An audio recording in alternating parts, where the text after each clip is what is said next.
Today I am going to share with you a speech given by Admiral McRaven to the University of Texas graduates in 2014.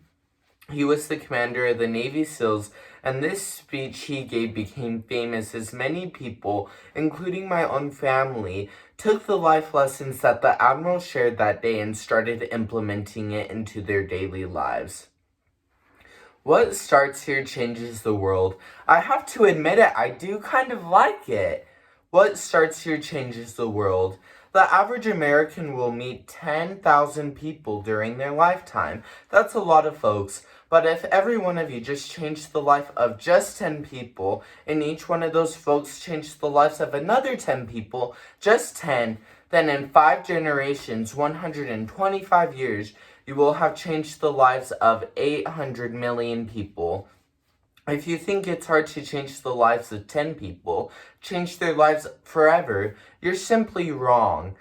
Changing the world can happen anywhere, and anyone can do it. So what starts here can indeed change the world, but the question is, what will the world look like after you change it? Well, I am confident to say that it will look much, much better. I have a few suggestions to help you onto the way with a better world. Our struggles in this world are similar, and the lessons to overcome those struggles and to move forward. Changing the world, ourselves and the world around us will apply equally to each of us. I have been a Navy SEAL for 36 years, but it all began when I left Utah for basic SEAL training in Corando, California. Basic SEAL training is 6 months of long, torturous runs in soft sand, midnight swims in the cold water of San Diego, obstacle courses, unending calisthenics, days without sleep, and always being cold, wet, and miserable. It is 6 months of constantly being harassed by professionally trained warriors who seek to find the weak of the body and the mind and eliminate them from ever becoming a Navy SEAL. But the training also seeks to find the students who can lead in an environment of constant stress, chaos, failure, and hardship. To me, Navy SEAL training was a lifetime of challenges into 6 months. So here are the lessons I learned from basic SEAL training that will hopefully help you as you move forward in your life. Because of time constraints, I will be sharing the top 5 lessons that the Admiral mentioned that day. If you make your bed each morning, you will accomplish the first task of the day. It will give you a sense of pride, and it will encourage you to do another and another and another task. By the end of the day, that one task completed will have turned into many tasks completed. Making your bed will reinforce that the little things in life matter. If you can't do the little things right, you will never be able to do the big things. And if by chance you do have a miserable day, you will come back to a bed that is made, that you made. What a made bed gives you an accomplishment and some encouragement that tomorrow will be a better day. If you want to change the world, start off by making your bed. Over the few weeks of difficult training, my SEAL class, which started with 150 men, was just set down to 35. There were 6 boat crews of 7 men each. I was in the boat with the tall guys, and the best boat crew we had was the little guys, the Munchkin crew as we called them. No one was ever above 5'5". The Munchkin boat crew had 1 American Indian, 1 African American, 1 Polish American, 1 Greek American, 1 Italian American, and 2 tough kids from the Midwest. They out-paddled, outran, and outswam every other boat crew. The big man in the other boat crews would always make good nature from the little guys, flippers, the munchkins, put on their tiny feet prior to each swim. But somehow these little guys from every corner of the nation and the world always had the last laugh, swimming faster than anyone and reaching the shore long before the rest of us. SEAL training was a great equalizer. Nothing mattered but how you will to succeed.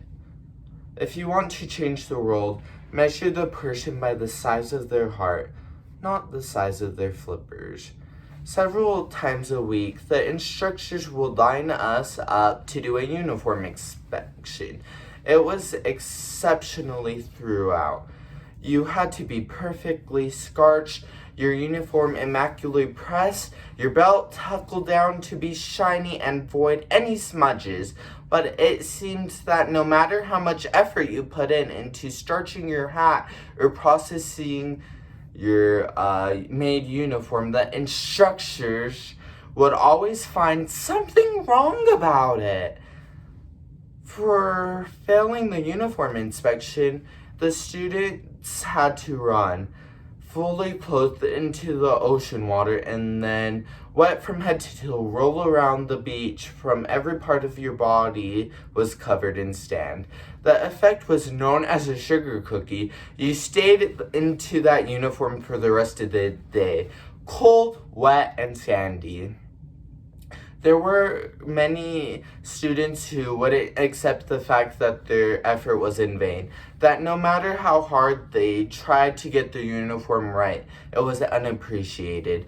Those students didn't make it throughout SEAL training. Those students didn't understand the purpose of the drill. You will never succeed. You were just going to have to do the perfect uniform.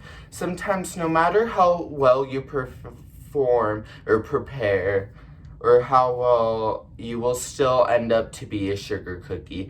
It is just the way life is sometimes.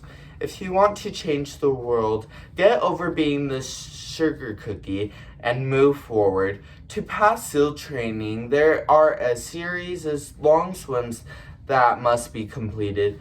One is the night swim. Before the night swim, the instructors joyfully brief the trainees on all of the specific sharks that inhabit the waters of San Clemente.